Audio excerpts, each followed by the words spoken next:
the perfect crime. Crime. Oh, my wealthy fraternity brothers.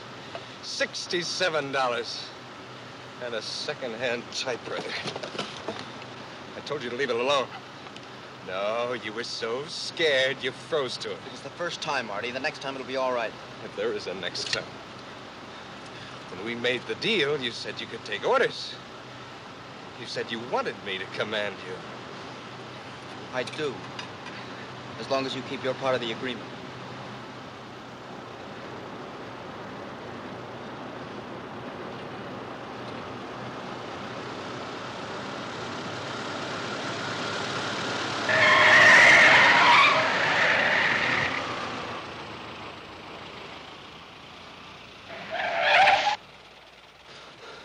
What was the big idea of that?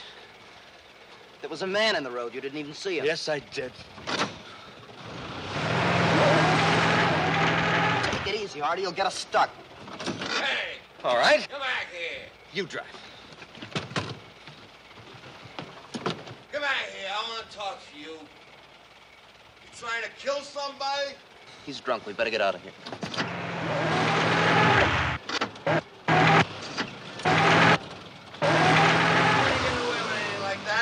Wait a minute. Stop. You're smart, don't you? What? That way. You come back here. I'll show you who's smart. He's asking for it. Give it to him.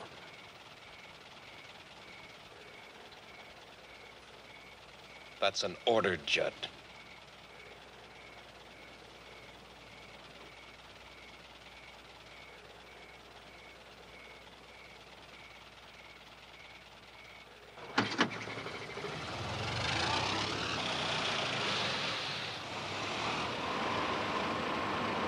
Faster.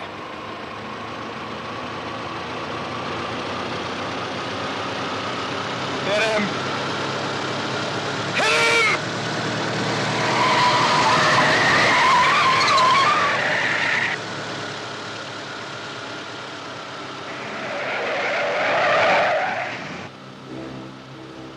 We almost killed him. I'm drunk. Would have known about it anyway. It would have been murder. Uh-huh. And you know why I tried it, Judsie? Because I damn well felt like it. That's why.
Artie.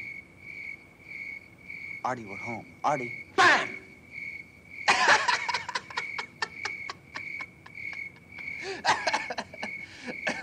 I was just thinking about the fraternity house in the morning. Everybody running around accusing everybody else, nobody knowing it was us. Could you see him, Judsie? Yeah. Artie, listen. About missing that drunk on the road. Forget it. I'll get another crack at him some night. When I'm alone. Alone? Can you picture those poor saps at the You fraternity? were only fooling about there not being a next time, weren't you? Was I? Please, Artie. I'll do anything you say. Anything? I want to do something really dangerous. Something that'll have everybody talking, not just a few guys. With half the fat-headed cops in Chicago running around in circles wondering about it while we sat back and laughed at them, huh? Yes, but together, Artie. Something perfect. Something brilliant. The true test of the superior intellect with every little detail worked out. And dangerous, really dangerous. That's the only way to be any fun. Yes. You'd get panicky again. No, I wouldn't. It must be done as an experiment. Detached, with no emotional involvement. And no reason for it except to show that we can do it. We can do it. Together. Okay, genius. Go home and get some sleep. Call you tomorrow?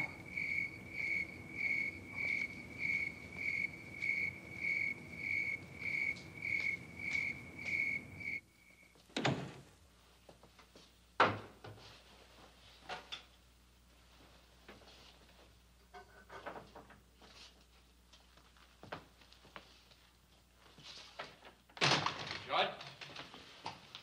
Where have you been? Father was worried about the car. And you, too. And me, too. That's very touching. Apparently his concern for me didn't give him insomnia. Don't be a smart aleck. Where were you? Up to some funny business with Artie again?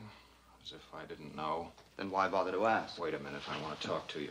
I don't think we have anything in common, Max. And take your hand off my arm. I don't have to answer to you.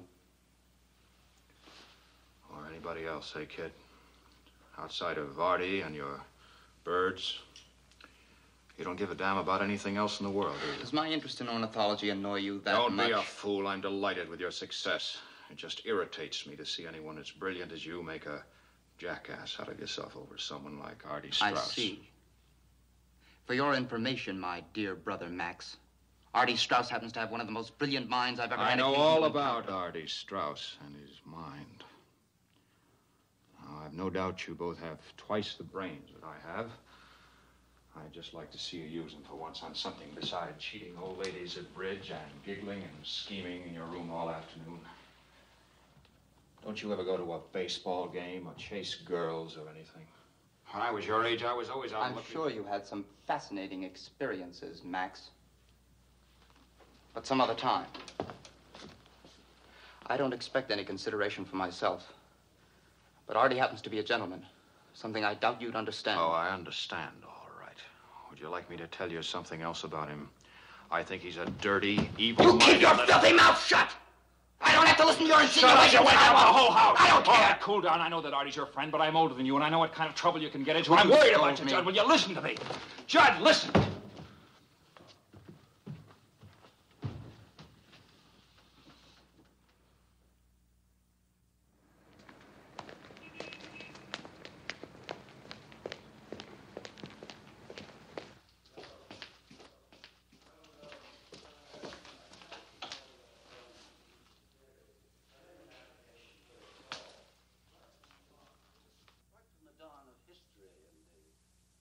Code of an eye for an eye and a tooth for a tooth. It's always been the basic instinct of man to govern himself. Professor McKinnon, I must agree with Nietzsche. Tribal codes and such do not necessarily apply to the leaders of society. No, Mr. Steiner. I can't see where your friend Nietzsche's theories have any application at all here. Hammurabi, Moses, Solon, Justinian, they were all known as lawgivers. Actually, my question was whether Moses and the others felt that they themselves had to obey those laws. All men are bound by law, Mr. Steiner. And had Nietzsche been a lawyer instead of a German philosopher, he would have known that too. Are you going to tell me that Moses felt himself above the laws that he had laid down for his own people? Oh, I don't know, sir. He had a motley crew on his hands, and he had to get them through the desert somehow. Can you cite an example of any of these men who failed to respect the law or the rights of the individual? Can Nietzsche explain that away, Mr. Steiner? Oh, I think so, sir. If you've read him, sir, you'll remember that he conceives the Superman as being detached from such human emotions as anger and greed and lust and the will to power. And all completely beyond my comprehension, although apparently not yours or Nietzsche's. Perhaps my thinking is outmoded, but I still cling to the theory that if we were all super intellects, we would nevertheless evolve our own code of laws. No, super laws, sir. Well, an alien voice in our midst.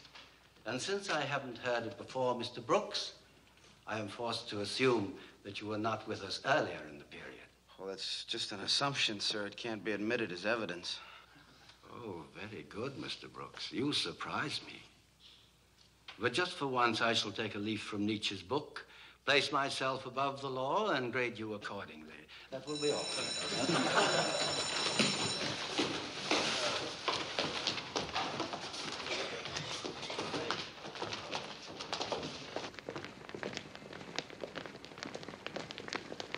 Every time I stick my neck out, he chops my head off. You get away with murder. How come? I don't know. He just doesn't seem to think very fast. He's supposed to be one of the brightest men in the faculty. I suppose he is.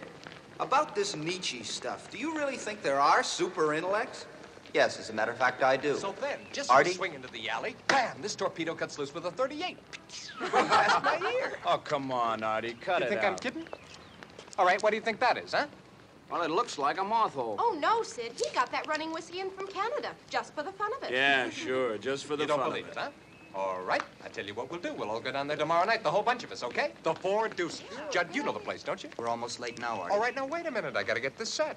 Sid, you can ask Benny himself about me. He runs the joint on Rush Street, 26. Looks like a store. Mike, you be there. Sally, bet. Pete. Sid, you can bring Ruth, can't you? Well, I tell you don't know. what, I'm Sam. supposed to work the late shift at the Globe. So, what time do you get through? Well, No, wait a minute. I tell you what. Just meet us there. I can pick up Ruth or Judd can. Wait a minute. You know Ruthie Evans, don't you, Judd? Hello? I don't believe I've had the pleasure. You do now, so that's all set. Sid, okay? All right, Ruthie? Fine. Perhaps Miss Evans would rather wait for Sid. No, I don't mind. Great. We'll That'll meet be there fine. at 9 o'clock. We'll make it a big celebration. Sharp. Yeah. What are we celebrating? Oh, little business deal we got cooking, huh, Judsie? We'd better get going, Artie. Okay, what are you hanging around for? Bank job, nothing to it. Open it up with a hairpin. Yeah. See you later. That's like talking to a Roman candle. I know. Look, how come you told him you'd go? You know, those boys are millionaires' sons. I haven't got that kind of money to throw around. It was Artie's idea. Let him pay. How many times do I have to say it? When I go someplace, I I like to to pay pay my my own own way. way. Yeah, I well, know. Okay, I'll starve for a week. Don't worry. Mother will feed you again. Hey, Brooks. Yes, sir. I like it. A good human interest. Have they really got that mouse in the physics lab? Well, I wouldn't have written it if they didn't, sir. Well, who knows? It might be good for a picture on the featured page. Well, I'll get the mouse. Give me a photographer. We'll go up to the lab. Relax. Get one out of the files. I got something else for you to do. There's been a report on a drowned kid that was pulled out of a culvert up in Hegwish Park. Now, here's the dope. And check with Tom Daly before you run off. He's working on a kidnapping, maybe a tie-in. Yes, sir. 10,000. Right. 2,020s and 8,050s, right. That's all old bills and all typewritten, Mr. Kessler. Now, Mr. Kessler, of course I won't. The story is safe with me until you give me the word. Daly, sir. Tom Daly at the Globe. Thank you very much, sir. Kidnapping? Yeah, a guy's afraid we'll run a story and scare the kidnapper off. Big millionaire out in Hyde Park. Ryan wants me to look at a drowned body. You think there's any connection? I doubt it. Kid probably just wandered off. Still, with all that dough. Yeah, don't waste any time getting out there. Here's what I've got on the description, and call me back, huh? Right.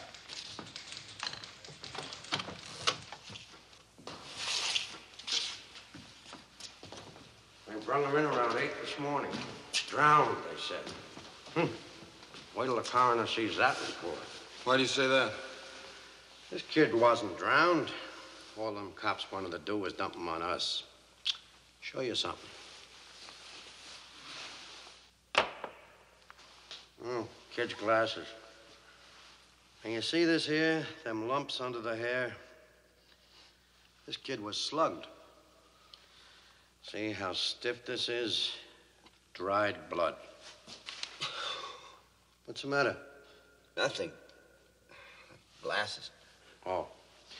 Now, in my opinion, this boy was hit on the head with a blunt instrument 2-3 times. Jennings. That was the cause of death. What? Meat wagon's here.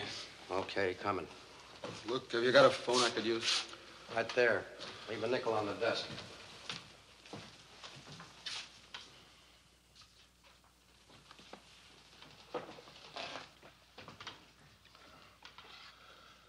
Number, please. State 1097. Chicago Globe. Tom Daly. Daly here. This is Sid. Oh, hello, kid. I'm at the morgue. I think I've got something. The description fits to a T. But this boy didn't drown. He was killed, hit over the head with a blunt instrument. All right, listen. Stay right where you are and don't say anything to anybody. I want to see if I can get somebody from the Kessler family to come over with me and make a positive identification. Yeah, okay.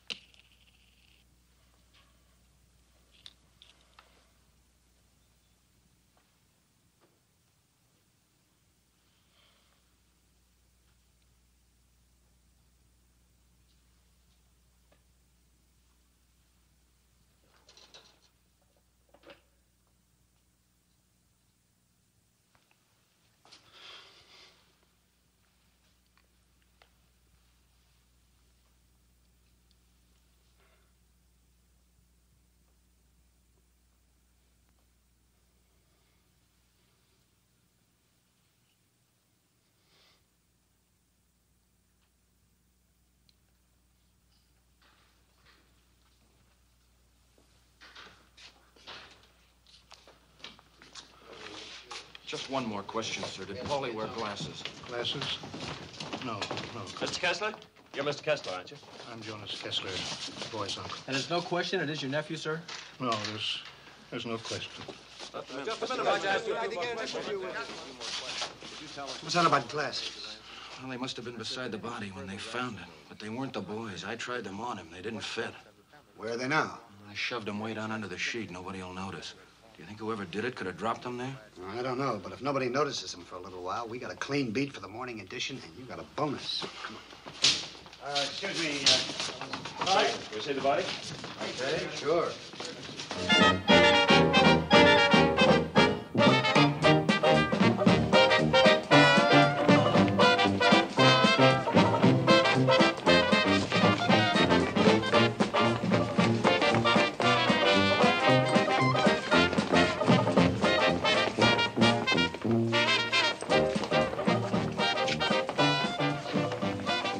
If we used Plato's system, you see, all children would be wards of the state and assured of being educated correctly.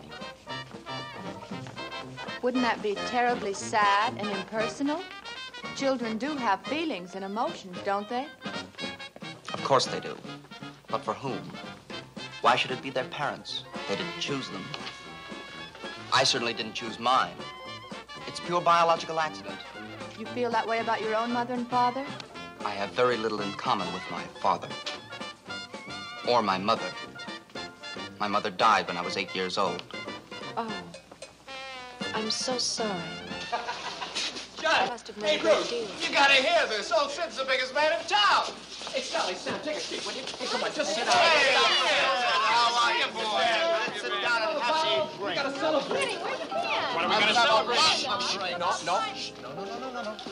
Now, to hear him tell it, it sounds like nothing. But you know about the kidnapping, the little Kessler punk? Yeah, I read about it in the paper. Didn't you notice that every paper in town had to say it was a Globe reporter who found out the kid had been murdered? So? Yeah. So who do you think it was? Sid! Say it out. He says the hero of the hour. Hey, give me that. Wait a minute, Sidney first. Okay, that's up for you. Just a little. Okay, everybody, come on. Just sit. Artie, will you sit down? It was just a lucky break. Boy, it sure was.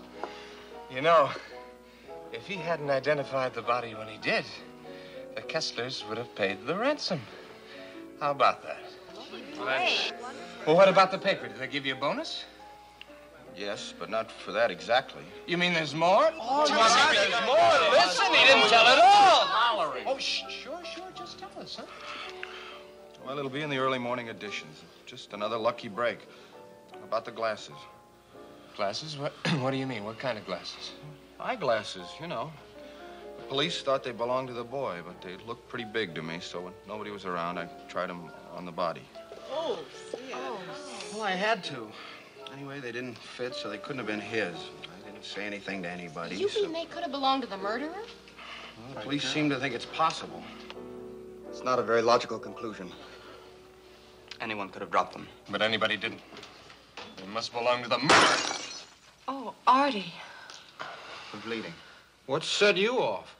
I don't know. Wow. What'd they put in that drink anyway? Artie. No. Just, wash it off. Gotta get some air. He really should have that looked at, Judd. Judd.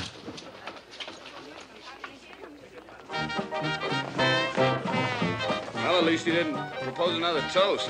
He might have hurt himself badly with that glass. Ah, for a guy who dodges 38 caliber bullets, that's nothing. We'd better get going. Yeah. What's the rush? Well, we've got an early class in the morning. You know how it is. Yeah, well, good night. Okay, so we'll see you later. Night, Good night, Ruth. Ruth. Somebody Good sure night, let the Sal. air out of this balloon in a hurry.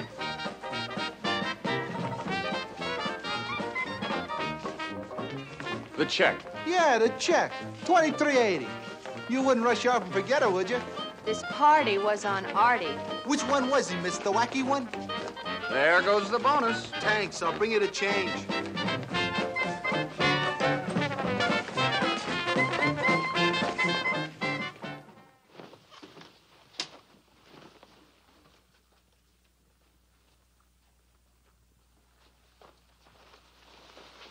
I can't find them.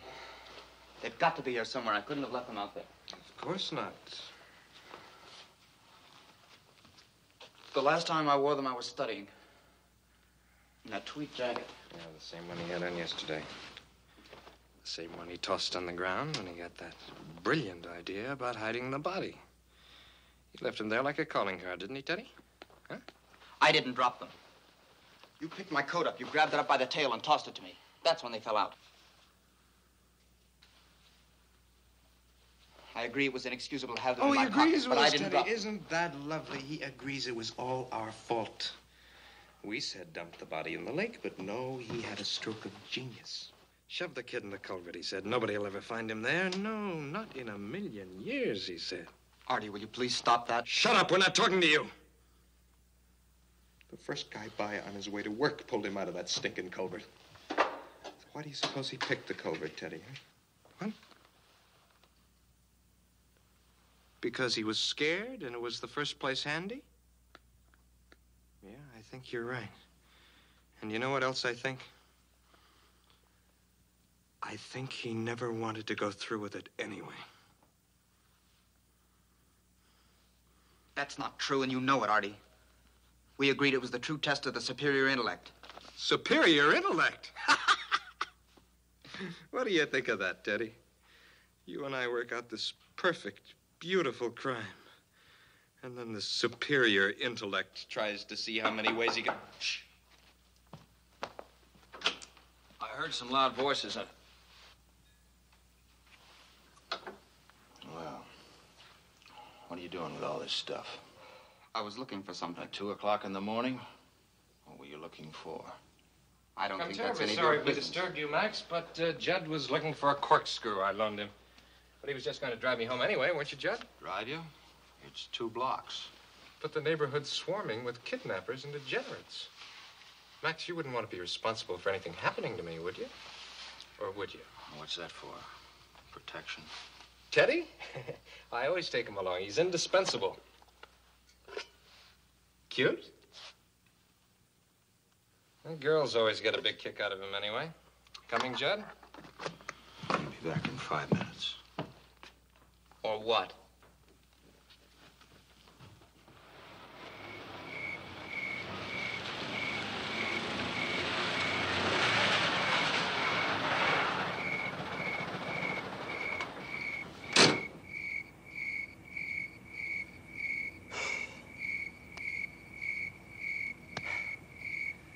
I don't know how I could have been so stupid. You were. I could go in and claim the glasses tomorrow. Tell them I read about them in the papers.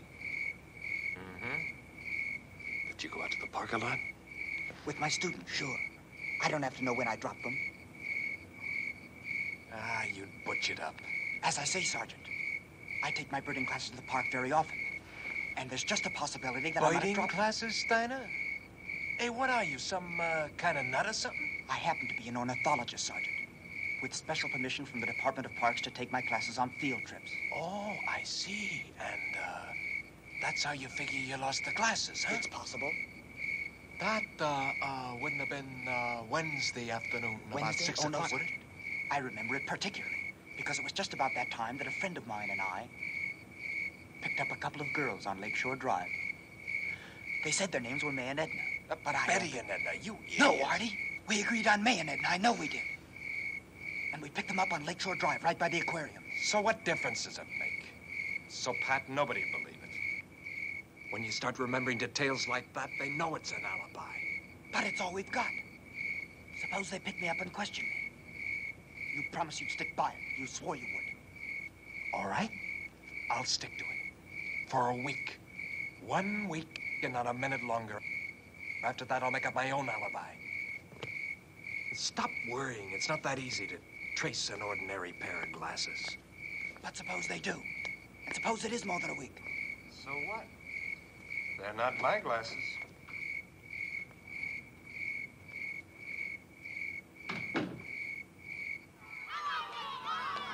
Tell us what you expect to learn by investigating the neighborhood around the school, Lieutenant? Well, I guess we'll just have to start right at the beginning and see whether anybody noticed anything at all. Have you checked Hey, with Sid. the teachers or the principal? Hi, Artie. What's going on? Well, they know the boy was in school on Wednesday. He never got home, so they think he might have been picked up along here somewhere. Nobody saw nothing unusual, Lieutenant, except one old dame. Thinks there was a big black sedan cruising around. When? When the kids got out of school. Well, what time? If you're talking about Polly Kessler, officer, that would be about 4:10. The older kids stay on the playground till 5. How do you happen to know so much about it? I went here for 6 years. That's right, Lieutenant. This is Artie Straus. He goes to the graduate school with me. Oh, well, I'd like to talk to you for a minute, Artie. Sure, Lieutenant. Come on over here, will you? Excuse us. Well, let's get a statement. Now, just stay right where you are for a minute, will you, fellas? How long ago has it been since you went here? 4 years ago. 4? Oh, I went to college at 14, University of Michigan. Well, I don't suppose the place has changed much in 4 years. Are they pretty strict here? Do they keep a pretty close watch on the kids? Do you ever notice any strange characters hanging around, like after school, I mean? Oh, no, the teachers wouldn't allow that. And the police are very efficient out here. Well, what about the teachers? Any oddballs? Most of them, if you ask me, Lieutenant. Like who, for instance? Oh, well, Mr. Henderson was one. Always telling us we were spoiled brats, had too much money, you know, that kind of thing. Yeah. Is he still here? Why, sure. He's right over, Gosh, Lieutenant, you don't think he had anything to do with Paulie? No, no. Which one did you say he was? The guy with the sweatshirt. Just throwing the ball. Henderson, huh? Any others? Well, Pop Wiggin. That's the gray-haired one. I guess you wouldn't say he was exactly normal. Snapping towels at kids in the gym, stuff like that. But that wouldn't mean anything. No, no. Wiggin, huh? Wiggin, with an N.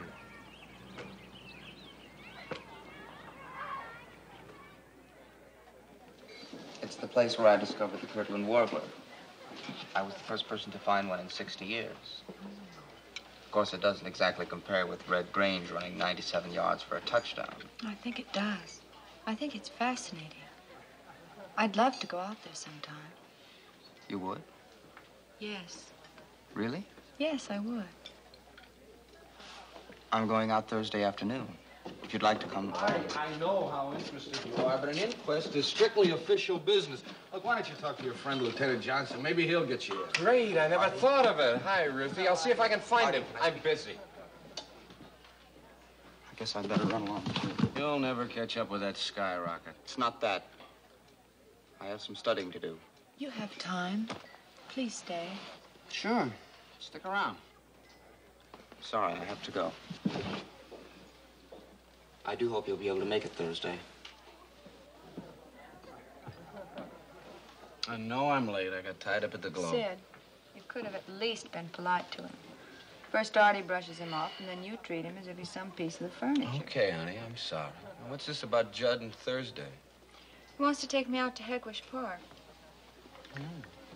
Well, if you're an ornithologist, I guess that's the best place to go to find various species of birds. Should be a very entertaining afternoon for you. Watching Judd and all the other strange birds. Stop it, Sid. Judd isn't as strange as you're making him out to be. And I really don't think he's that different from any other boy. Yeah, I guess he isn't. But what? Well, you know, birds, a genius IQ, graduate school at 19. I just don't get the feeling he's going to challenge Dempsey for the title. Just because he can speak about something besides sex, you and Artie and all the rest of you seem to think he's some kind of freak. Look, honey, for all I know, he's another Casanova. I just don't think I'm going to have to worry about you in Hegwish Park.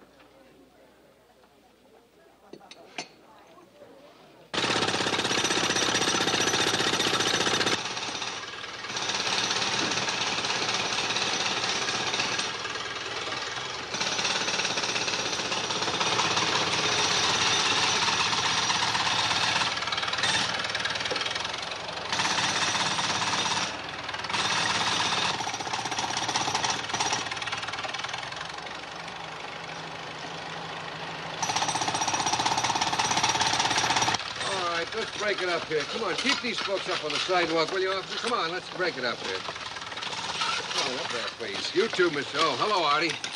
Everybody and his brother wants to get underfoot. Sure looks that way. Well, what's going on, Lieutenant? Somebody phoned in and said they saw some mysterious man throw a bundle in the sewer here on Wednesday night. So we gotta dig it up. That's pretty stupid, huh? Sure is. I'd like to get my hands on the guy that called. Listen, you know anybody around here who talks with a German accent? With a what? With a German accent. Oh, a German accent. Yeah, the Wainwrights live right across the street there, have a German chauffeur. Real Prussian. Rupert. Yeah? I think I'll have a little chat with this Rupert. Hey, Johnson. What? Find anything? Sure, just what you'd expect to find in a sewer. This case gets nuttier day by day. I wonder if there's any place I can find a phone around here. Well, use the one in my house, Mr. Daly. I live right here. Come on. You know, I have another theory I was telling the lieutenant about. Hey, you and Johnson are really running this case, aren't you? No, I've just given them a couple of ideas. You see, nobody's thought of the possibility of the kidnapper being a woman. But I remember a nurse that the Kesslers had for Polly. She did some of the weirdest things you ever saw. I used to watch her at night. Yeah? How? Just a minute, folks.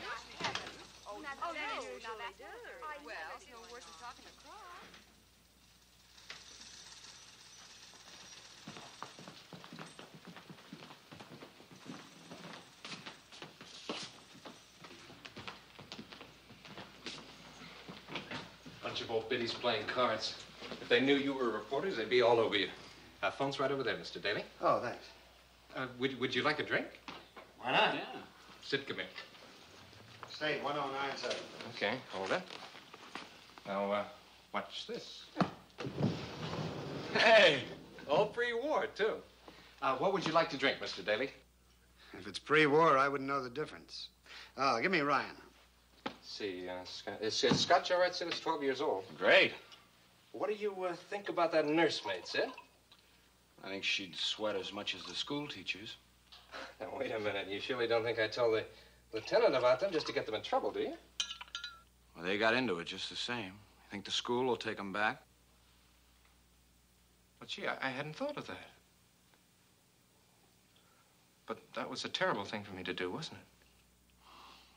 Well, not if there were any chance of them being guilty. Well, even so, that's just... Okay, call you back. Anything new, Mr. Daly? No, not much. Police are so desperate, they're looking for anybody who even had mud on their shoes last Wednesday night. Thanks. Oh, they did make a positive identification of the typewriter that was used to write the ransom note. Oh, the Corona they wrote about. No, it was an Underwood portable with a bent key. They're sure of it. Arthur, for pity's sake, you scared the life out of me. Sorry, Mumsy. These are friends of mine. We didn't want to disturb you. Reporters working on the Kessler case. This is Mr. Daly. How do you do? Mr. Sid Brooks. How do you do? I've been telling them my theory about Margaret, Mumsy. You remember her? Margaret? Mm-hmm. Margaret. You've had so many theories, dear. He's done nothing but talk about the case ever since it happened. Oh, such a terrible thing, and so tragic for the poor Kesslers. Arthur, dear, get me the sherry, will you? Mrs. Bainbridge is in such a state, she has to have something for her nerves. Oh, we're all on edge, I guess. It's a horrible thing. Police digging up the street out there. That crowd making such a racket you can't hear yourself think. I declare I expect the next thing they'll do will be to search this house. Thank you, dear. Well, they have to follow up every clue, Mrs. Straus. Of course they do, and they should. None of us will get a wink's sleep until this fiend has been captured. Every one of us has children, and... Mrs. Strauss, have you any idea why the Kesslers were the victims? Not the slightest.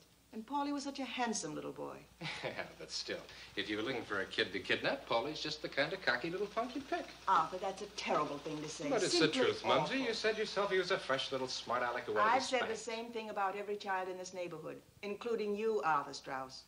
That doesn't mean you have to repeat it. What will these gentlemen think of me? I think you've been very gracious, Mrs. Strauss, but I also think we're imposing on you. He said? Yeah. A pleasure, Mrs. Strauss. Bye, Mrs. Straus. Goodbye. Wait a minute. Wouldn't you like to stay for dinner? No, thanks, Artie. I'm going to start checking on a nursemaid. Well, I'll go with you. I can tell you what she looked like. That really won't be necessary, Artie. Thanks just the same. Arthur, dinner's in an hour. You know how your father likes to have you here. Yeah. So long, Artie. See you in the morning, Artie. Arthur, don't drink any more before dinner. You know how it affects you. How? Don't pout, dear. You should go and call Judd. He's been trying to get in touch with you all afternoon. Who cares? I'll call him after dinner. Then come and see the ladies. They're dying to meet you.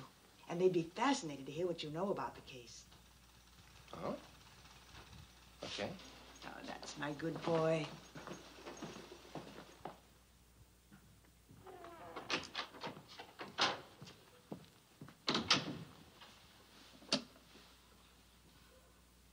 Central 1099. Where'd you get that typewriter, Steiner?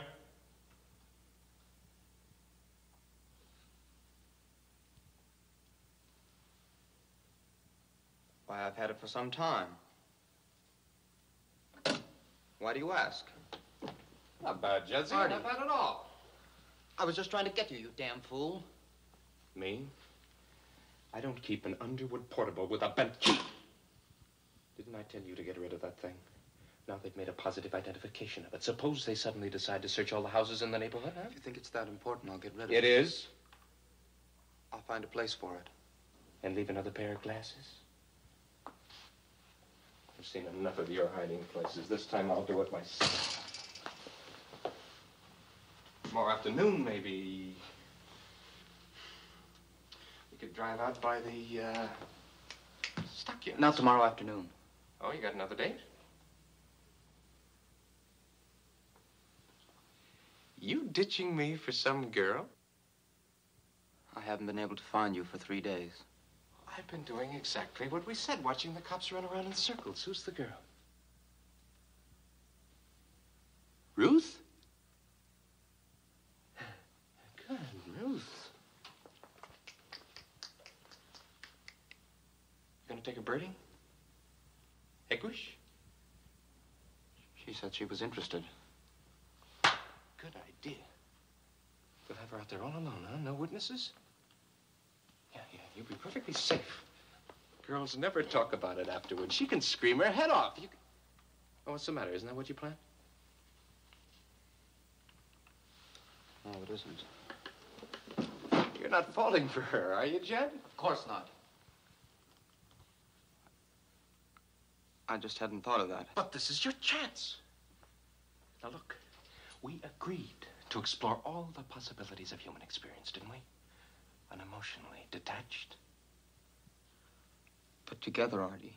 Sure, but I've done things alone. You can, too. Don't tell me you haven't got the nerve.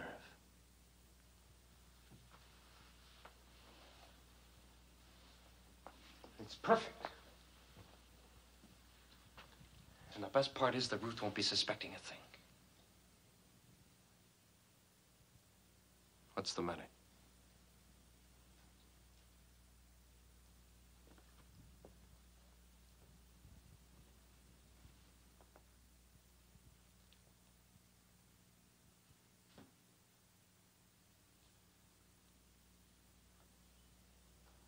You want me to order you to, Judd?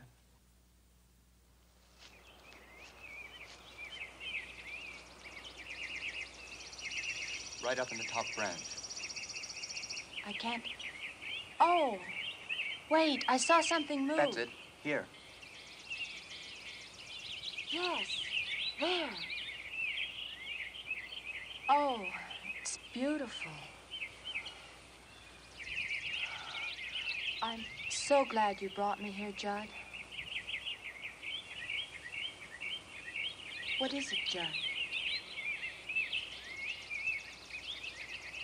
You seem so sad.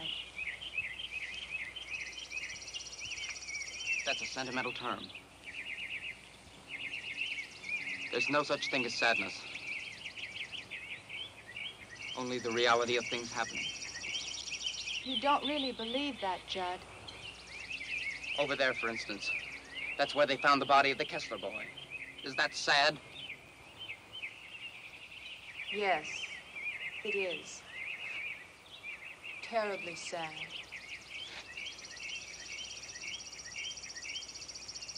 Is it sad that you're here, all alone with me? Just you and I and little Polly Kessler's ghost. You shouldn't joke about that. Why not?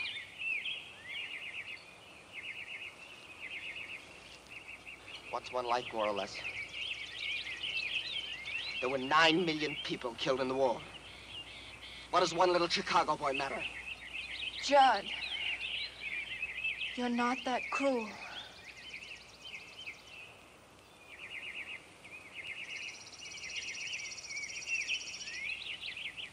No. No.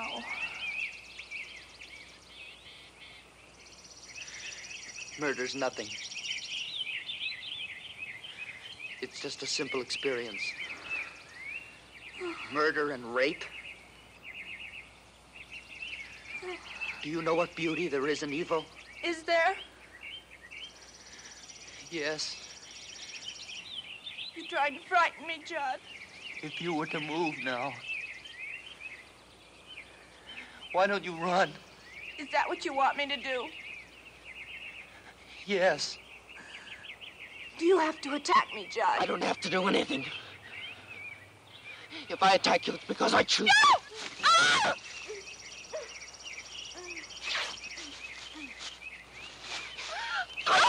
Are you afraid of me? I'm afraid for you, Judd. I'm afraid for you. Oh, God. Oh, my God.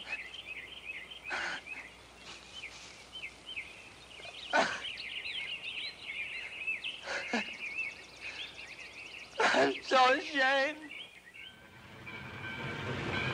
Artie?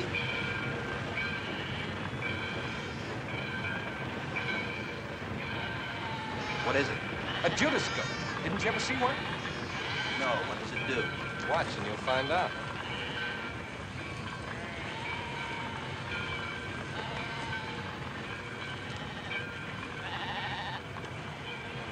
See, when they get to the slaughterhouse, he ducks to one side and the silly sheep go in to get their throats cut. That black devil knows it. Did you get rid of the typewriter? Uh-huh. There's a pit out back where they bury all the entrails. Nobody will go near that. So, how did you make out? Oh, fine. You're pretty smug about it.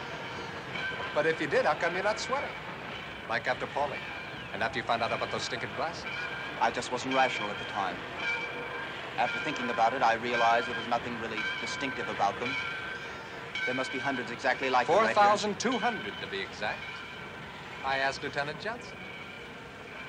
You asked the police? Sure, why not? I figured we might as well know, so I asked Johnson why they weren't following that lead. You fool. You're sweating again, Judsie. Why? Now we know. They can't trace 4,200 pair. They can't trace anything. The whole case will blow over in a couple of weeks. Hey, come on, let's go watch them slaughter the sheep.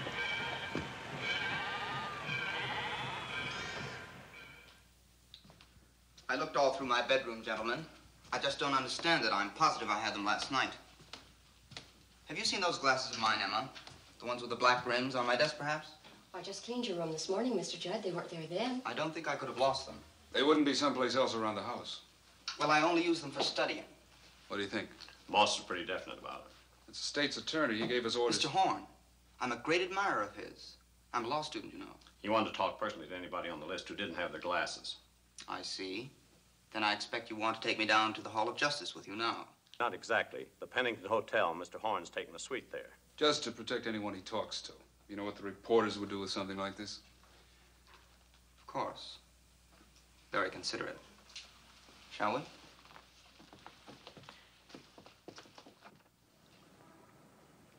I certainly wouldn't want you to admit something you're not sure of, Judd. But it is possible you could have dropped these out there. Yes, it is possible. If they actually were mine, sir.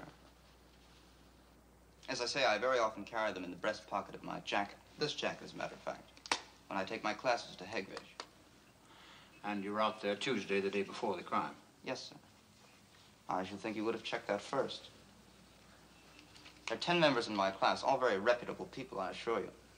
Oh, come on, Judd. You're taking this all much too seriously. We all know you're a prominent ornithologist. It's entirely logical that your glasses could have dropped. Oh, I'm all right. It's funny they didn't drop out of my pocket.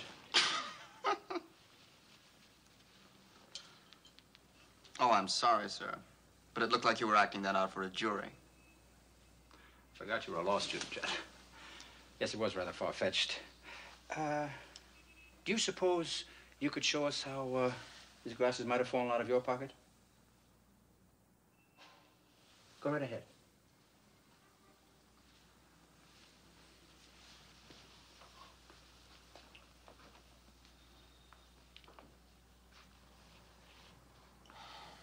Of course, the terrain is considerably different out there. Of course. I suppose I could have tripped over a root or something. Like this.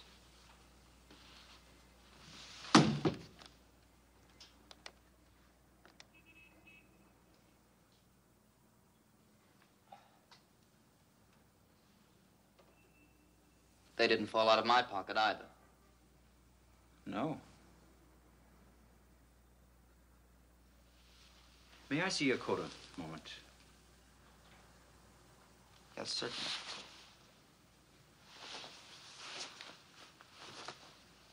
Could you have taken it off because of the heat or something you wanted to do and then picked it up later?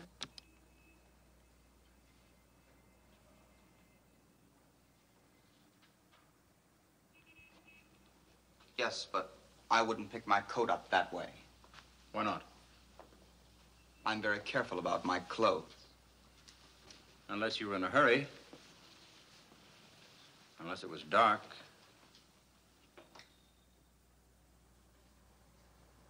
Well, this is all purely academic if they're not really my glasses, isn't it, sir?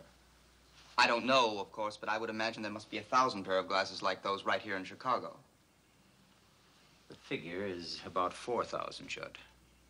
But these happen to be your glasses. In spite of the fact they look like thousands of others, they aren't.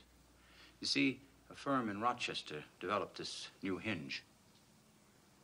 Almer Co. is their only outlet here. They sold 3 pairs. One to an executive who's been in Europe for a month, one to a woman in River Forest, and the third to you.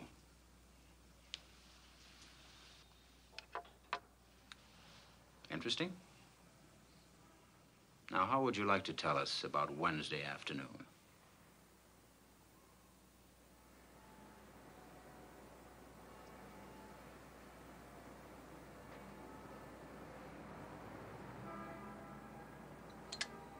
must say, you've given us a very detailed account of your activities, Judd. 10 times. Oh, we're very thorough. We'd like to find some way to corroborate this. You see, none of it, driving around on your Stutz Bearcat, Lakeshore Drive, Jackson Park, Hot Dog Stand, Maine and Edna, none of it is particularly easy to check. Well, it would be if you found May and Edna. Yes, but May and Edna who? You didn't tell them your right names, and they didn't tell you anything. See how it is? Look, Judd, I know how you feel about involving a friend, and I appreciate your family's feelings about picking up stray girls, but you might consider my position, too. I simply have to check this story.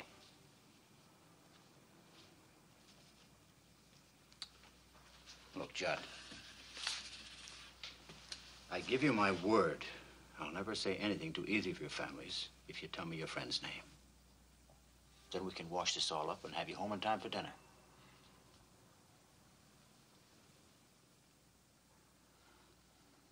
All right.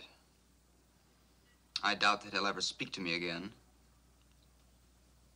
But his name is Artie Straus. Artie Straus? And at the university also. You know him? He's the kid that's been helping me all along.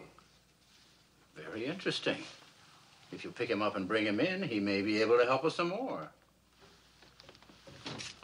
Yes, sir. Yeah, right through there. Straight ahead. Come on.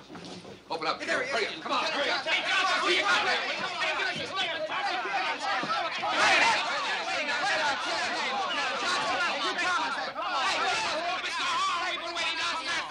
Don't you think it's about time he gave us a statement? I'll give you a statement when I'm good and ready to. In the meantime, there'll be no reporters in this suite. Come on!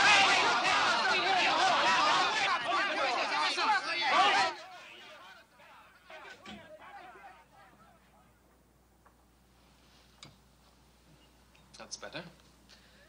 Anything I can get you, Strauss? Artie. Just make it Artie, sir. I could use a cigarette if you have one. Came away so quickly that I didn't... Have one of mine. Thank you. Oh, this is Mr. Horn, Artie, the state's attorney. Artie Straus, sir. Nice to know you, sir. I guess you're the man I want to see. Oh?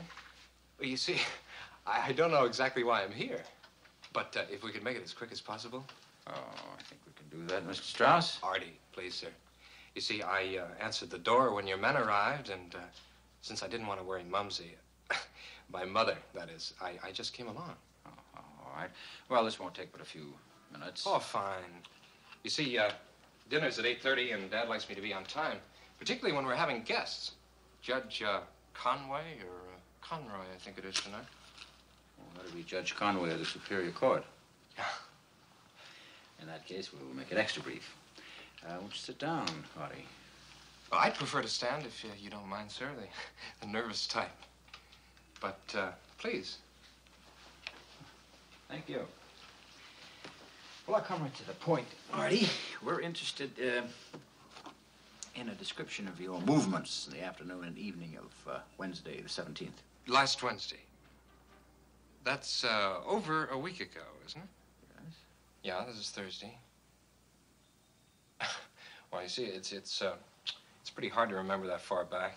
That's what your friend Judd said. He did? But he managed to recall a few things. Oh, well, did he say I was with him? That's hardly the point, is it, Artie? We're interested in finding out what you recall. Of course. Stupid of me, isn't it? You see, it's just that I know we were together part of the day. When was that? Well, Wednesday's a school day, and we have two of the same classes. We're interested in hearing what happened after school. Yeah. Wednesday. Was that the day the old man, father had the dinner party?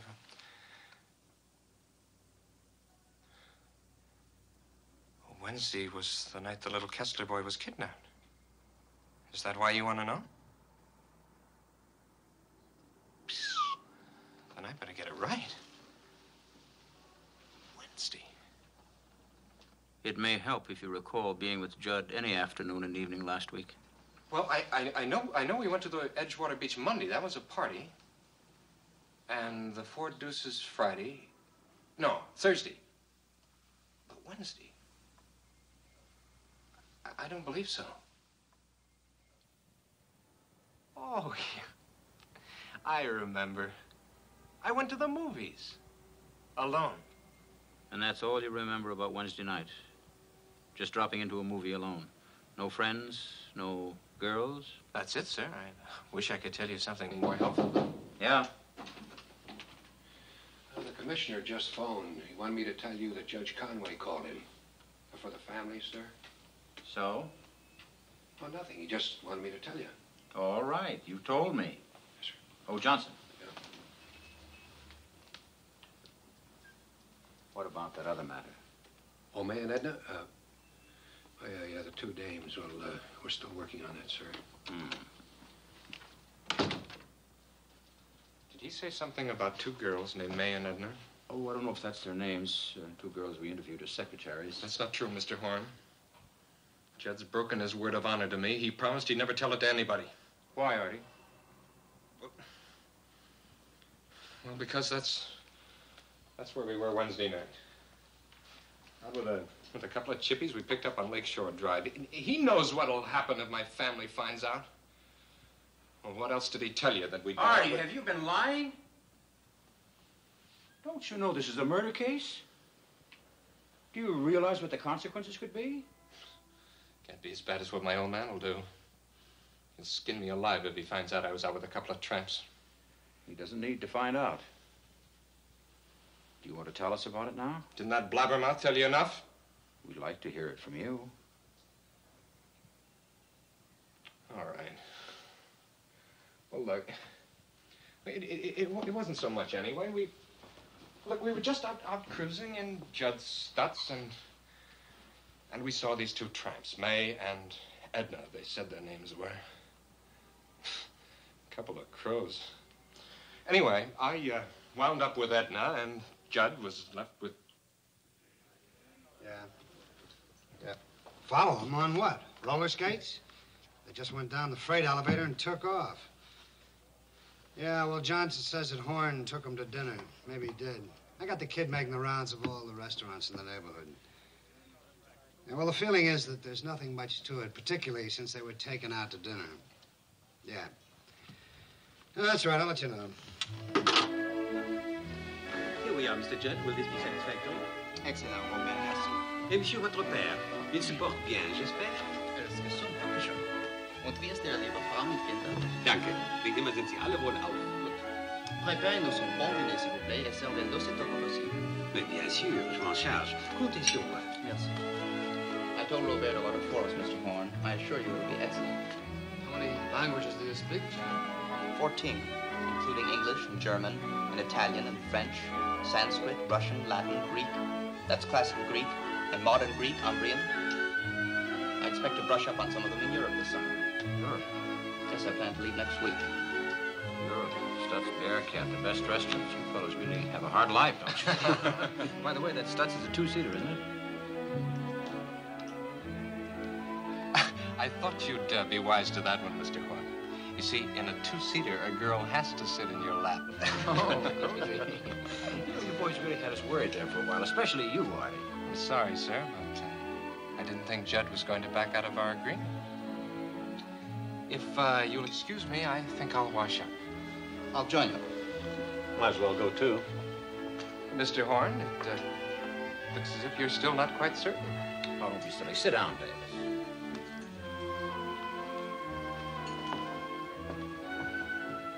I don't think they had anything to do with it. I don't know.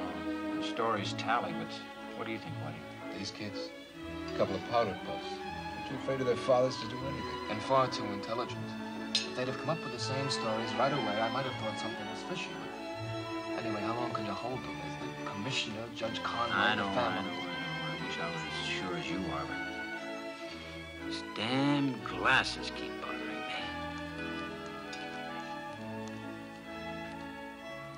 Here they come. Hey, hey, wait, where are you coming?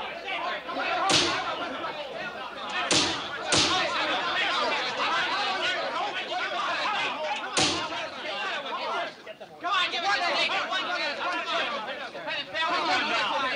Come on, Mr. Boys, you're getting all excited over nothing. There's no story here because there have been no charges. Start chamber proceedings. I'm trying to get information on the kidnapping. And if I think I can get it from these two boys, I'll keep them as long as I like. Shut that door. Give us his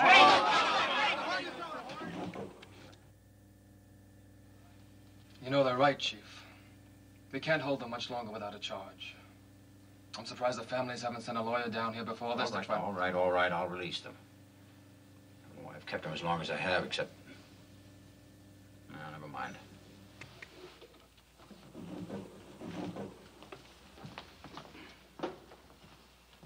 Who's this?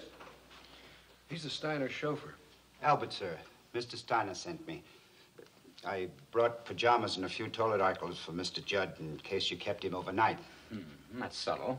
Well, Mr. Judd won't need them. You can stay here and drive him home. I knew all along the boys couldn't have done it. How? Well, I mean, they couldn't have been anywhere near Hegwish Park unless they walked. Mr. Judd Stutz was in the garage all afternoon. The Stutz Bearcat? Wednesday? Yes, sir. I know, because Wednesday is my afternoon off. I stayed home to change the brake linings. You're sure it was Wednesday? Yes, sir, I'm sure. Well, of course you're sure. Well, thank you very much, Albert. I wish we'd known this before. Thank you.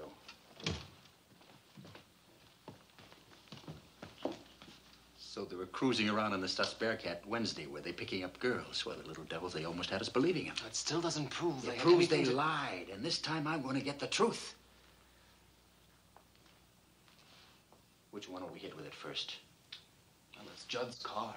Yeah, but Artie's the wise guy. Johnson's buddy. Nice and cocky. I'll bust him apart at the seams.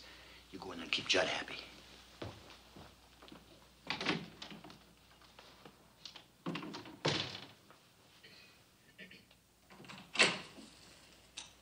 Well, Artie, how do you feel after your dinner? A little sleepy. Oh, really? Well, it's the shank of the evening.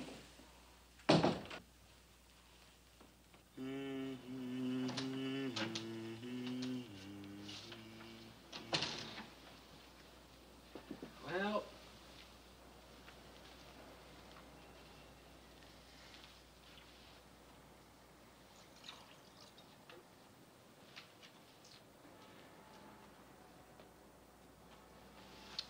it's all over, Steiner.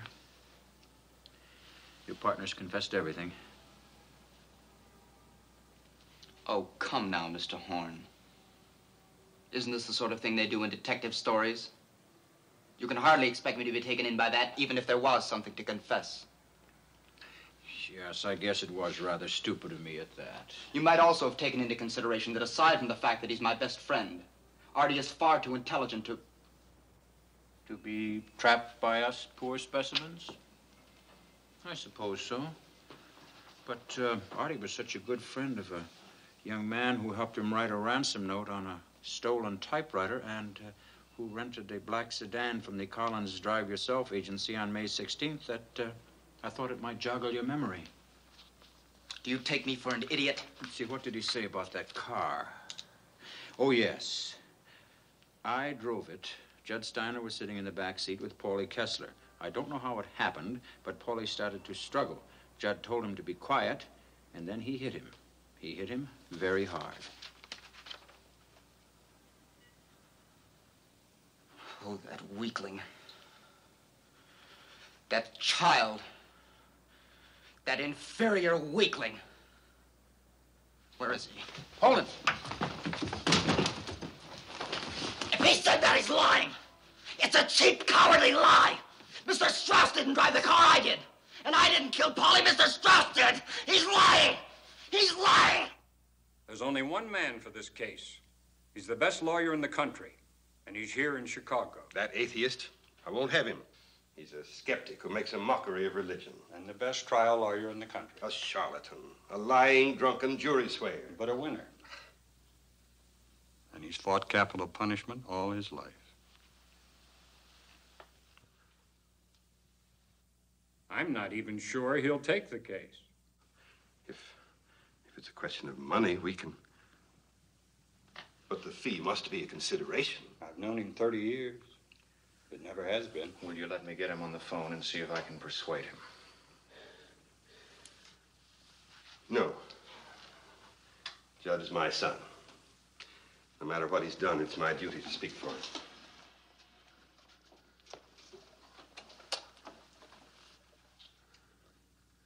He'll give me information. I want the number of Jonathan Wilk. W-I-L-K. Judd cleaned up most of it, and I helped him.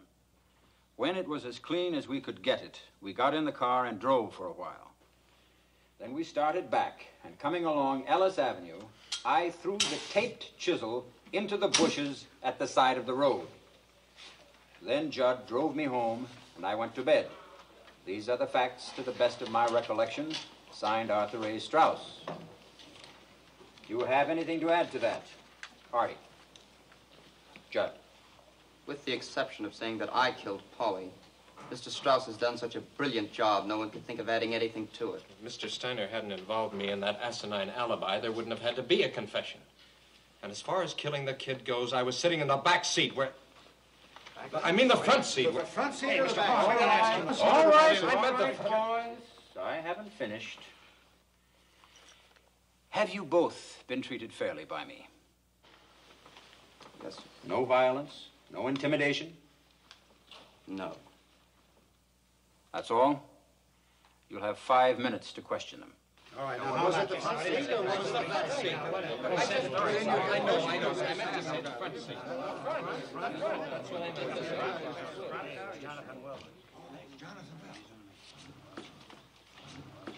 Well, Jonathan.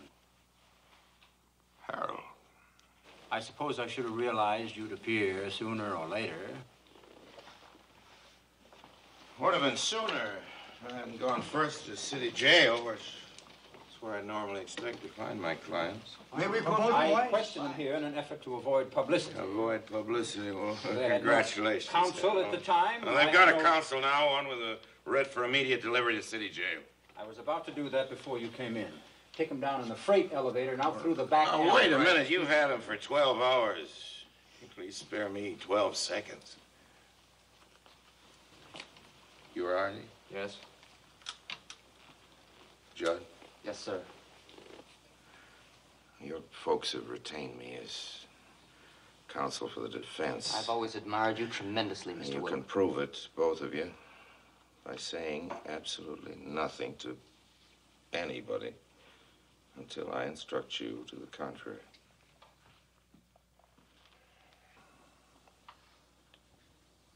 That's it, Harold. Let's go. Come on, boys. Open it up, everybody.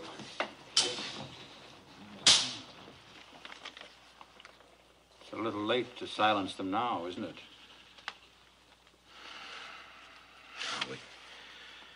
We do what we can. I suppose I ought to consider it a minor victory that the boys weren't hanged before I got here. They will be soon enough. Luckily, that decision won't be up to you, Harold. Oh, you may as well know, before you decide on a plea, Dr. Ball and Dr. Stauffer have been observing them. Observing? In their opinion, the boys are completely sane. Might be more interesting to hear their conclusions. The doctors would observe each other.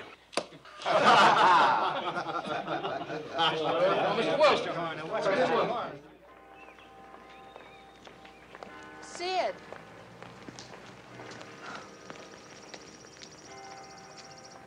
Is it true, Sid?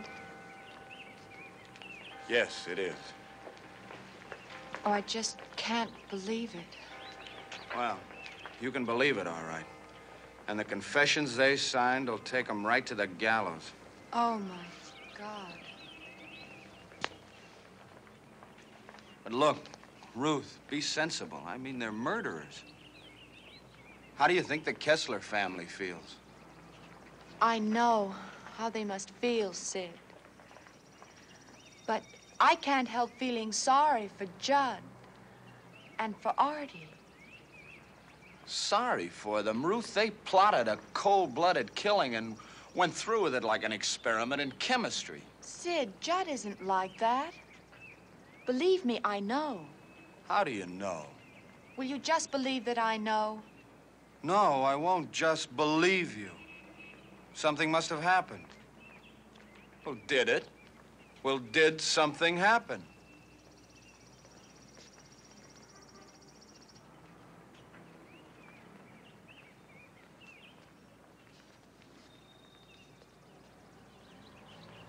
He tried to attack me.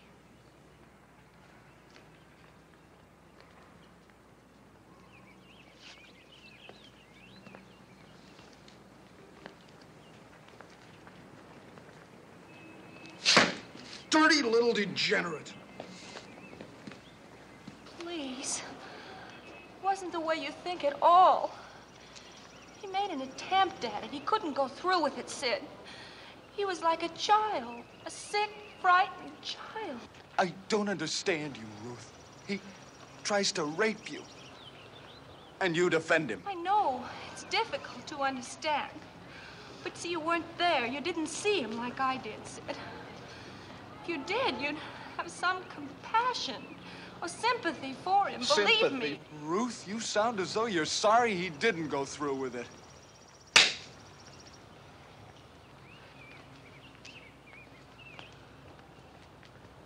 I hope they hang him.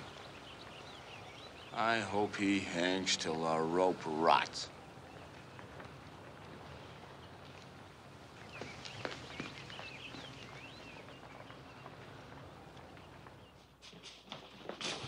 Mr. Will, one moment. Okay, I'm fine. At the formal arraignment before Chief Justice Rewrite. Matthewson... Said he pleaded him not guilty. That's right, not guilty. The Chief Justice set the trial date for 4 weeks from today. Wilk wanted more time, but... Hold it, he's coming in now. I'll call you back. You mean you're actually going to conduct a psychiatric study on them? With the best men in the profession. Why, Mr. Wilk? To determine the facts. Have they got the facts? And haven't the state psychiatrists already pronounced them sane? Indeed they have. The state psychiatrists have pronounced them completely sane. Yes, after a searching and exhaustive study, isn't that right, Harold? 10 minutes in a crowded hotel room. Oh, we're up against some brilliant minds in this case, so we don't have a minute to lose. If you'll excuse me, gentlemen. Definitely will be based on insanity, won't it? Well, now, we'd be pretty stupid, wouldn't we, to divulge our tactics to the prosecution. The defense will be based on the results of the study. Plus, we'd be glad to join forces with Mr. Horn's psychiatrist. No? It's too bad, Harold. Might have been a real contribution to criminology. That's the way you feel about it. Good day, gentlemen. Mr. Horn, why do you object to joining forces? Might very interesting. Joint study of what? Two evil minds that don't deserve to live a day longer? Do you really think these boys don't know the difference between right and wrong? That's the legal definition of insanity in the state, and no team of psychiatrists is going to change it.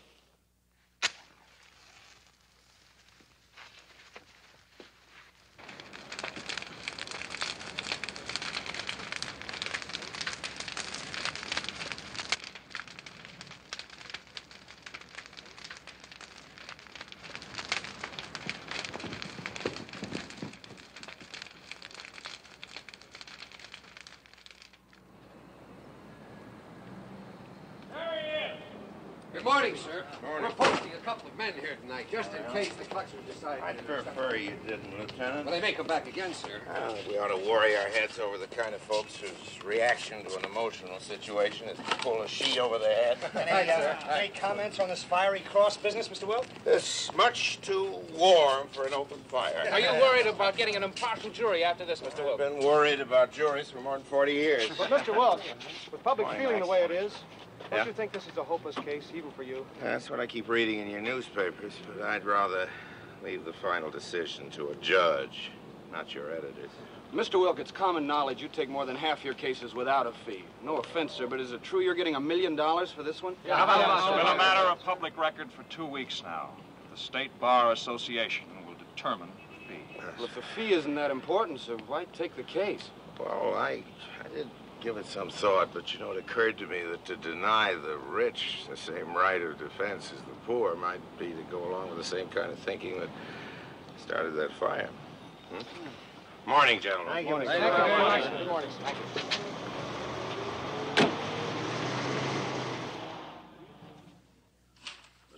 Binet scale doesn't run high enough to rate Judd's IQ. Can you imagine that? And yet on several others, both he and Artie showed no more emotional maturity than 7-year-old. It's amazing, isn't it? Well, I find lacking any conclusions. Yes, well, we had several days' discussion about that, and most of us agree that Judd is paranoid and Artie's schizophrenic. But not enough to be declared medically insane? Well, that's a very indefinite term, Mr. Wilk. We prefer not to use it. It's very definite in a court of law. Of course. And that's why we prefer you to draw your own conclusions. Thanks, Doc. Based on your legal knowledge, of course. Of course. And I have to add that none of us is in complete agreement. Oh, well, that's going to be very helpful.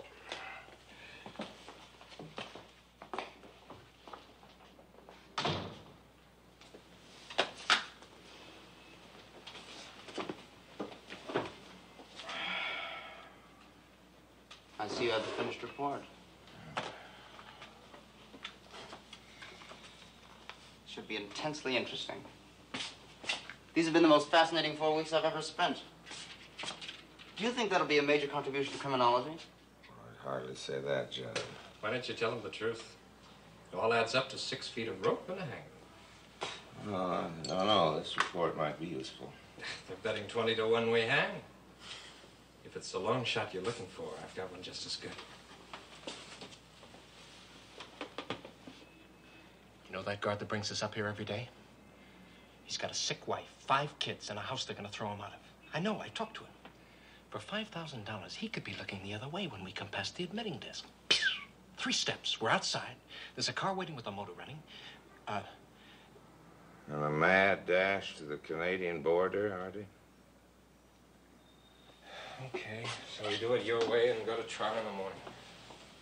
Oh, still one subject that concerns me. The newspapers have been playing it up. The state's attorney may try to do something with it. It's the fact that, aside from each other, you don't have any close friends. We didn't have any other friends because there was no one of sufficient intelligence and maturity worth cultivating. Is there anything wrong in that? Nothing, unless the state's attorney wants to make something of it with hostile witnesses. If he calls them, I'd like to have somebody speak for you. I'll give you a flock of them.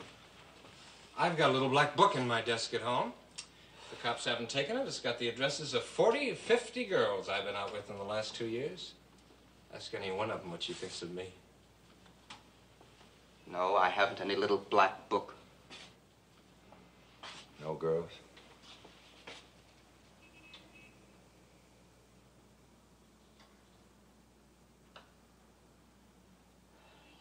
Yes, there is one I've been out with lately. I don't know what she'd say. You want to give me your name?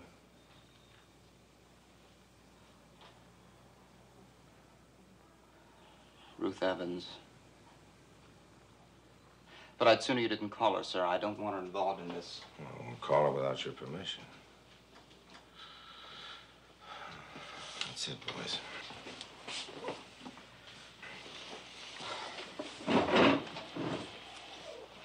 Mr. Will, can I ask you one thing?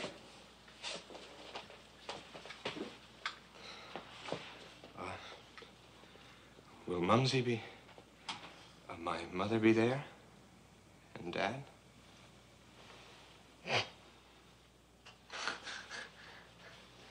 Why? What am I talking about? Tuesday, the old lady has the bridge club, and the old man's got his regular date at the country club. They'd be suckers to sit in a crummy courtroom in this weather.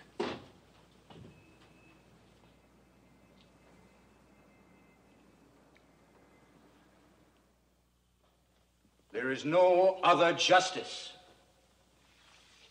There is no other verdict. There is no other penalty.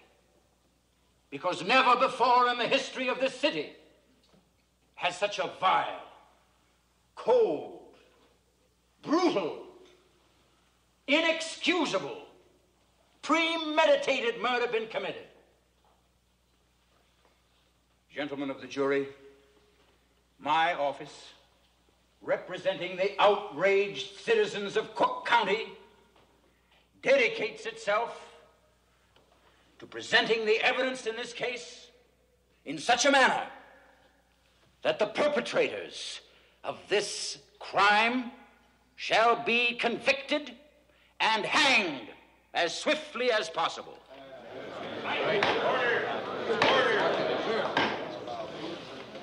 Any further disturbance of this nature, and I shall order the bailiffs to clear the court. Defense will make its opening remarks to the jury. Your Honor, please. Defense will waive its remarks to the jury.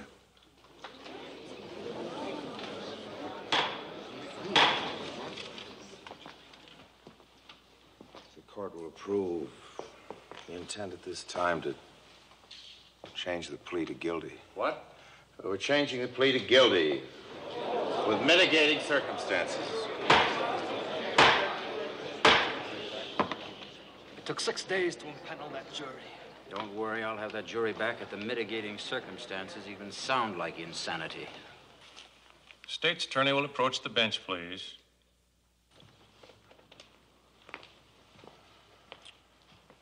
The court accepts your change of plea to guilty for the defense, Mr. Wilk. Before I dismiss the jury, may I see both of you gentlemen in chambers? Be a short recess. And unless you've completely lost your faculties, sir, I demand an explanation for this fantastic about-face. Mr. Strauss, I have never in my life Mr. Strauss has every right to question my judgment. I've taken a big responsibility.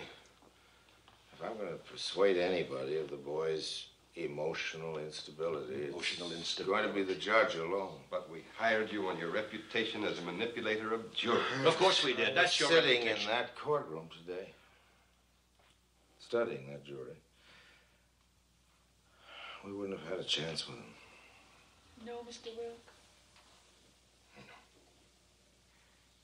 I can't understand any of this. Will what you did today help Artie? I think so, Mrs. Strauss. I hope so. I hope so. You see, here in Illinois, when you plead guilty, you don't have to have a jury. And that means that I'll be talking just to the judge. I hope he'll be more tolerant than any jury. But I think they should know that if it becomes a question of actual insanity, a jury will have to decide it. But you throw the jury out. Then the judge will have to recall a jury. But what else is a psychiatrist's testimony except insanity? Functional disorders, emotional imbalances, Don't tell me that. psychotic They are either neurosis, which insane or only- they are not. A sane person can't commit an insane act. And after what you did today... Mr. Strauss, I'll understand if you'd rather have another lawyer. No, sir. Lawyer. Now? The best kind. Between now and 9 o'clock tomorrow morning? Ridiculous. No. We're committed to you, sir. And I think we've made a tragic mistake. I hope you're wrong. I really do, Mr. Steiner. I object. I object, Your Honor. I object. I've said it 10 times and I say it again. The moment you admit evidence on insanity, this becomes a mock trial. So far, nobody's mentioned insanity except you. Your Honor, all the defense is asking is a chance to present expert testimony on the mental condition of these two boys. As a mitigating circumstance. Well, Your Honor. It's just another word for insanity. No, it's not. And that just evidence another word has for- to be presented Your to Honor, a jury. Mr. Horn was virtually godlike omniscience, and without hearing a single word from Dr. Alwyn, has already arrived at a conclusion which the testimony of the witness may not support. Your Honor, defense counsel is making a mockery of procedure. I object to his... Objection overruled. You may take the stand, Dr. Alwyn. Raise your right hand. Well, thank you, Doctor. Now, can you tell us how far this tendency, what you call schizophrenia, had progressed with Artie Straus? Not to any degree of exactitude. We do know the habit of lying, indulging in fantasies, which the boy developed in infancy, had progressed to the stage where he himself was having difficulty distinguishing between what was true and what was not. Now, that's very Your Honor, the prosecution moves a jury be impaneled. But why? If Artie Straus cannot distinguish between what is true and what is not Your true, Honor. he cannot distinguish between right and wrong and is Your therefore Honor, the insane. state's Isn't that what you're saying, attorney- Doctor? No, I don't believe so. Come Now, on, just a Doctor, minute. You're an expert and under oath. Is your I am diagnosis insanity or cross-examining not? this witness. Under oath, Your I Honor. cannot answer that, sir. Insanity is a legal term, not a medical one. I'm a doctor, not a lawyer. Motion denied. Your witness, Mr. Horn. Go ahead. Poppycock, Doctor. More psychiatric verbiage.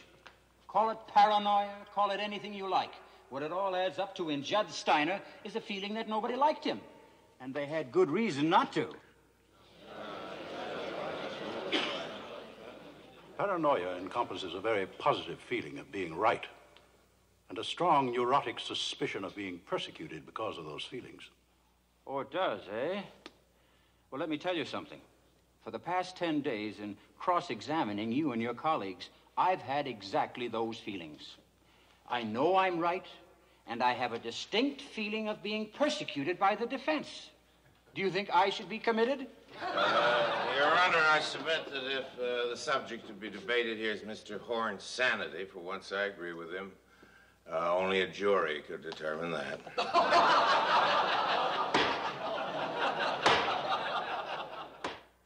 Now, at the time of this meeting, you had a deep romantic attachment for another boy. Yes, sir. And yet you also feel a romantic attachment for Judd. I felt he was alone and terribly unhappy. I see. But did Judd give any demonstration that he liked you as a woman? He kissed me. That's all. No further advances.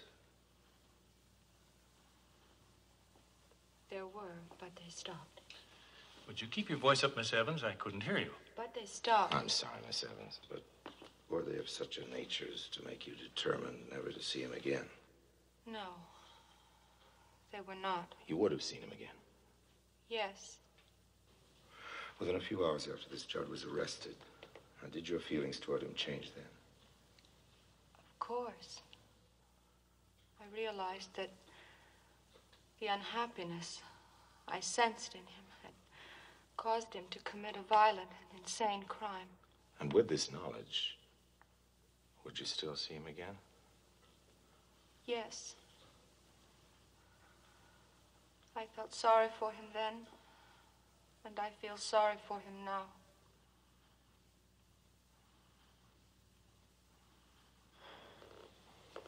No further question.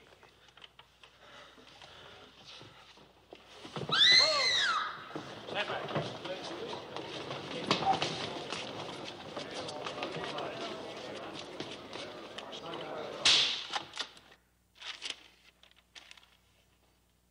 This crime is the most fiendish, cold-blooded, inexcusable case the world has ever known. That's what Mr. Horn has told this court. Your Honor, I've been practicing law a good deal longer than I ought to have. Anyhow, for 45, 46 years. During all that time, I've never tried a case where the state's attorney did not say it was the most cold-blooded, inexcusable case ever. Certainly there was no excuse for the killing of little Paulie Kessler. There was also no reason for it. It wasn't for spite or for hate or for money. The great misfortune of this case is money.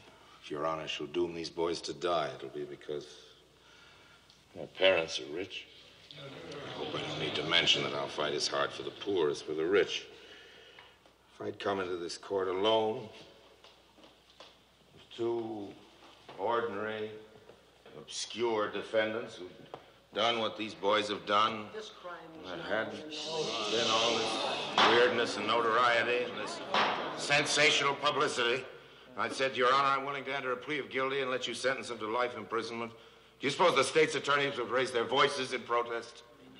There's never been a case in Chicago where in a plea of guilty a boy under 21 has been sentenced to death.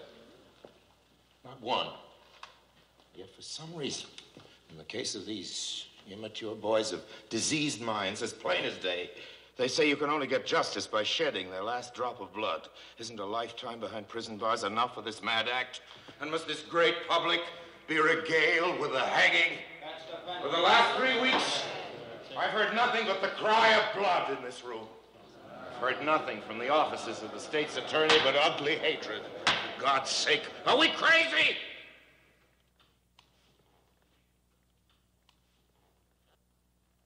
If you hang these boys, It will mean that in this land of ours, a court of law could not help but bow down to public opinion.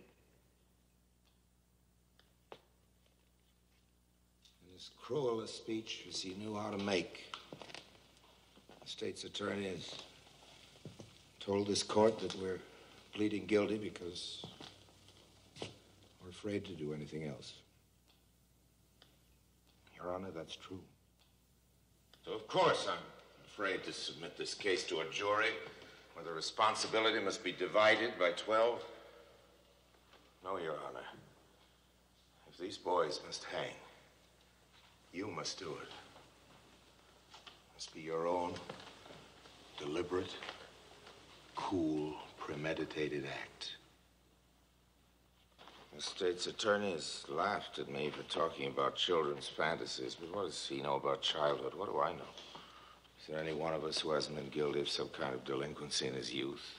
How many men are there here today, lawyers and congressmen, judges, and even state's attorneys, who haven't been guilty of some kind of wild act in youth? And if the consequences didn't amount to much and we didn't get caught, that was our good luck. But this was something different. This was the mad act of 2 sick children who belong in a psychopathic hospital.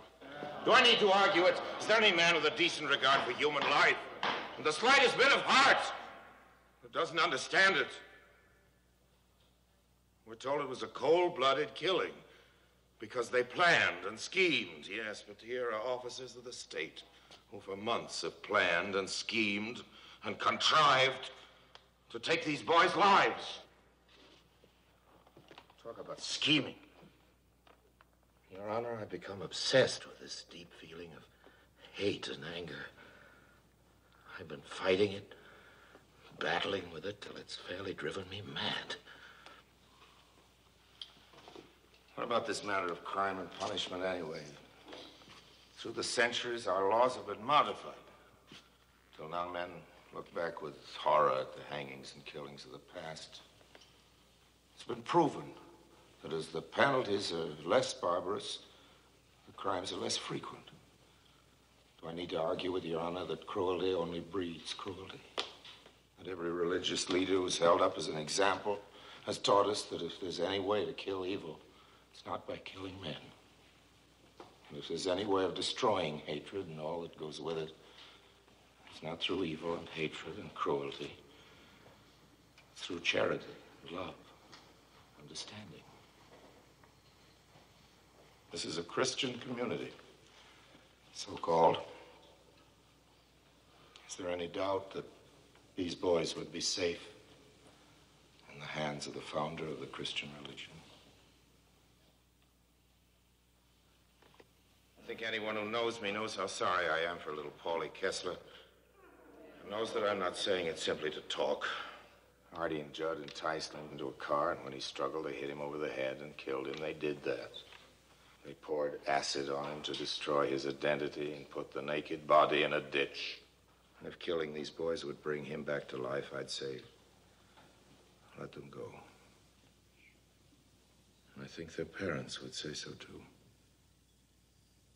Neither they nor I would want them released. They must be isolated from society. I'm asking this court to shut them into a prison for life. Any cry for more goes back to the hyena. It roots back to the beasts of the jungle. It's no part of man. This court is told to give them the same mercy that they gave their victim.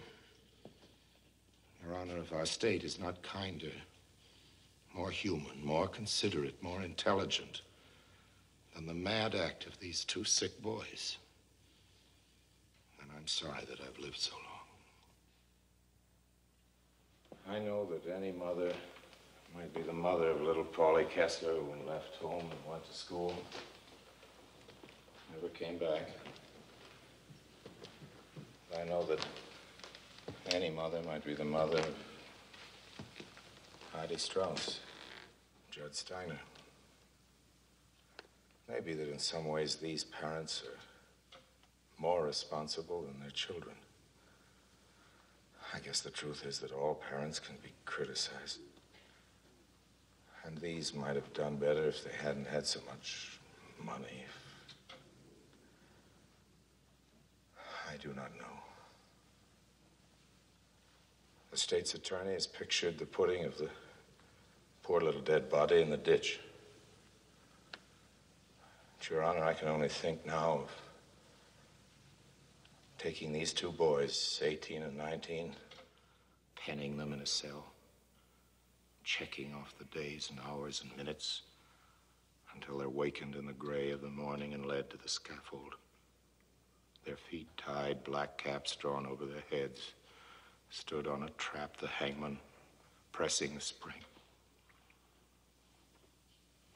I can see them fall through space. I can see them stop by the rope around their necks. It would be done, of course, in the name of justice.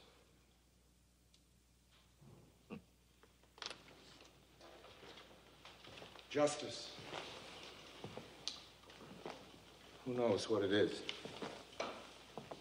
Do I know? Does Your Honor know? Can Your Honor tell me what I deserve? Can Your Honor appraise yourself and say what you deserve? Do you think you can cure the hatreds and maladjustments of the world by hanging them? Mr. Horn says that if we hang Artie and Judd, there'll be no more killing. The world has been one long slaughterhouse from the beginning until today. And the killing goes on and on and on. Why not read something? Why not think instead of blindly shouting for death?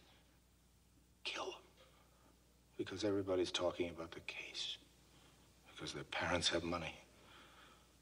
Kill them. Will that stop other sick boys from killing?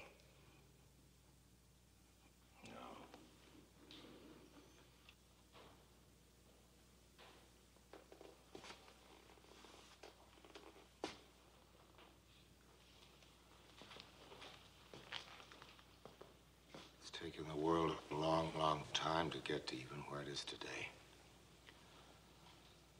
Your Honor, if you hang these boys, you turn back to the past. I'm pleading for the future.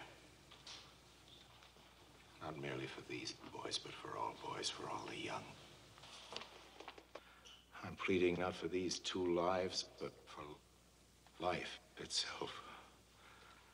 For a time when we can learn to overcome hatred with love. When we can learn that all life is worth saving. And that mercy is the highest attribute of men. Yes, I'm pleading for the future. In this court of law. I'm pleading for love.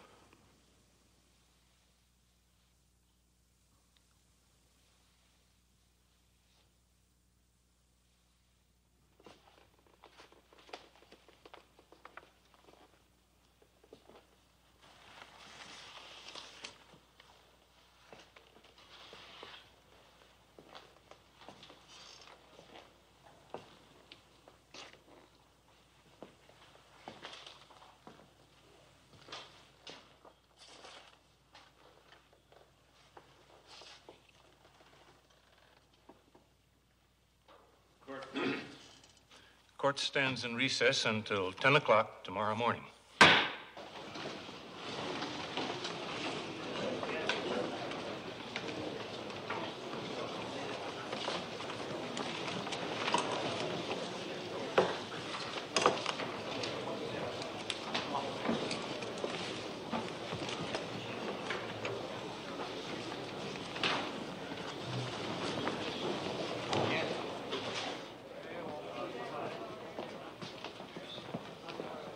Ruth.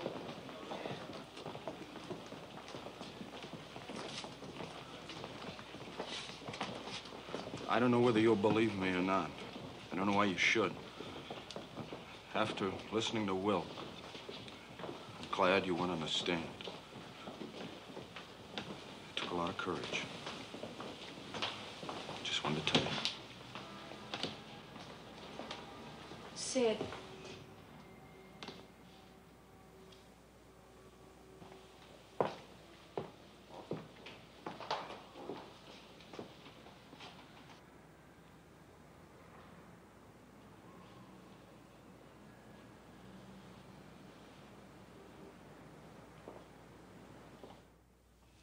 For the crime of murder, to be confined in the penitentiary at Joliet for the term of your natural life. For the crime of kidnapping for ransom, to be confined in the penitentiary at Joliet for 99 years. The sentence is to run consecutively. Court is adjourned. So we sweat through 3 months of misery just to hear that.